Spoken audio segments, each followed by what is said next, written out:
Macam mana nak tahu yang anda ada masalah frozen shoulder? Sakit dekat bahagian sini dan sakit dekat bahagian sini. Sebelum tu, tekan dulu button tambah. Jom kita belajar.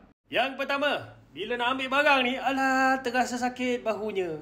Kadang-kadang tu, nak tekan suis pun rasa sakit. Yang kedua, bila nak pakai baju dan nak buka baju.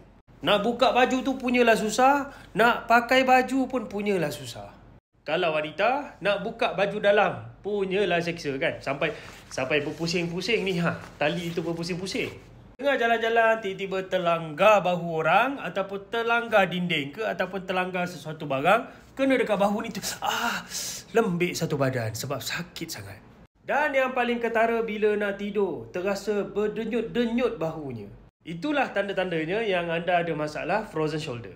Masalah frozen shoulder ni kebiasaan disebabkan masalah ketegangan di bahagian otot bahu, kadang-kadang disebabkan masalah sendi bahu ataupun disebabkan masalah daripada tengkuk dekat bahagian sini. So kalau anda ada masalah macam ni, jangan tangguh-tangguh, dapatkan rawatan dengan segera. Sebab frozen shoulder ni bukannya masalah yang senang baik. Perlukan masa dan perlukan usaha. Kalau nak belajar, masuk live sekarang.